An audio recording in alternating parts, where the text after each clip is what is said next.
কচু পাতা দিয়ে চিংড়ি মাছ করব। আর মা আবার খাবে না চিংড়ি মাছ, মা আবার একটু কচু পাতাটা একটু তুলে আগাম তুলে রেখে আবার চিংড়ি মাছটা দেবো।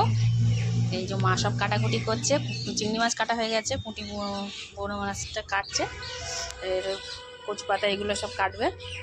আমার উনি সকালবেলা মাছ বাজার করেছে। আজ সোমবার থেকে নিরামিষ খাওয়া হচ্ছে, সোম মঙ্গল বুধ বৃহস্পতি, তো আজকে মাছ বাজার করেছে।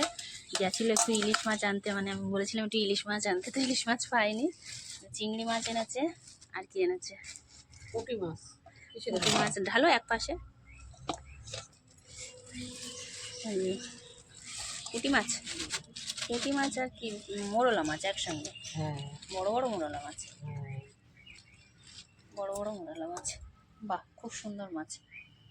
এটা এটা তো এই তো কাটা নেই।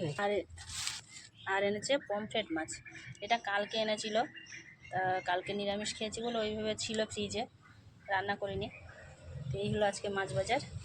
তো মা এই যে বটি নিয়ে বসে পড়েছে, আমি অত ভালো মাছ টাছ কাটতে পারি না, আমি কাটিও না, তো মা মাছ কাটবে, আর মা এইসব মাছ আবার খায়ও না, তো যাই হোক।